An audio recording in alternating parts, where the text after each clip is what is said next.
नमस्कार. आजच्या आपल्या स्टोरीचे नाव आहे प्रेम आहे. कथा पूनम अहमद.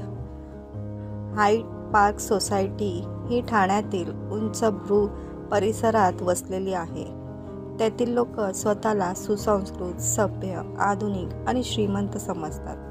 पण अपवाद सर्वत्र असतात आणि इथेही वरकरणी राहणीमान पाहून कधीकधी असे वाटते की कुटुंब खूप चांगली, सुसंस्कृत आहेत. पण जेव्हा वास्तव समोर येते तेव्हा आश्चर्यचकित व्हायला होते. अशाच प्रकारे जेव्हा दोन कुटुंबाचे विक्षिप्त रूप समोर आले तेव्हा येथील रहिवाशांना त्यांचे काय करायचे, हसायचे की त्यांना रोखायचे हे समजेनासे झाले. रोहित, त्याची पत्नी सुधा, हे मुली सोनिका आणि मोनिकासह इमारत क्रमांक 9 मधील 804 नंबरच्या फ्लॅटमध्ये राहत होते. त्यांच्या समोरच्या 805 क्रमांकाच्या फ्लॅटमध्ये आलोक, त्याची पत्नी मीरा आणि मुलगा शिवीन राहत होते. एकेकाळी दोन्ही कुटुंबात चांगली मैत्री होती. दोघांची मुले एका शाळा महाविद्यालयात शिकत होती. दोन्ही जोडपी खूपच हट्टी, गर्विष्ठ आणि रागिष्ट होती. या कुटुंबामध्ये जी काही मैत्री होती ती केवळ त्यांच्या लाडक्या, हुशार मुलांमुळे होती.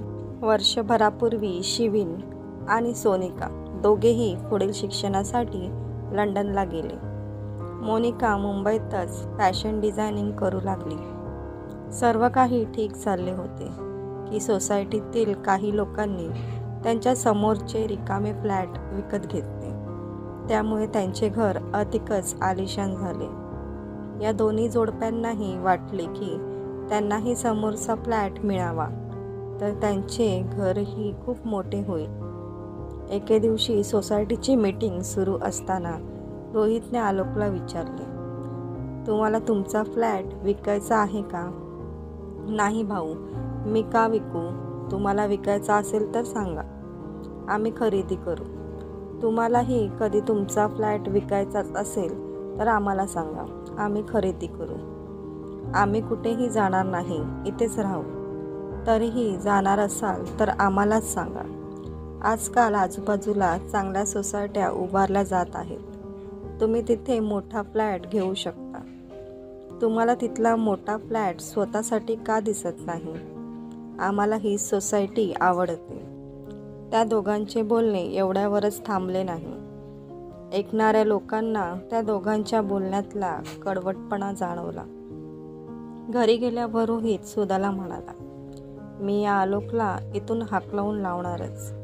तो स्वतःला काय समजतो? दुसरीकडे आलोकही रागवत पत्नीला म्हणाला, मीरा, तो मला पुरता ओळखत नाही. बघ मी त्याला इथून कसा बाहेर काढतो. दुसऱ्या दिवशी दोघेही लिफ्टमध्ये भेटले. दोघांनी नुसतेच एकमेकांकडे पाहिले. नेहमीप्रमाणे बोलणे झाले नाही. दुसऱ्या दिवशी सकाळी मोनिका सायकल चालवायला निघाली तेव्हा सायकलच्या नळ्या कापलेल्या पाहिल्यावर ती सुरक्षा रक्षकाला ओरडू लागली. हे कोणी केले? ताई, बाहेरून कोणी आलेले नाही, त्याने सांगितले. मग माझ्या सायकलची ही अवस्था कोणी केली?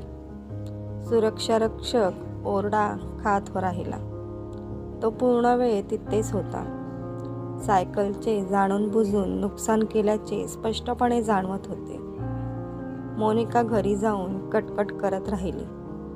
हे कोणी केले समजले नाही. दुसरीकडे आलोक स्वतःवरच खुश होता की रोहित बाबू, मी तुम्हा सर्वांचे काय हाल करतो ते बघाच.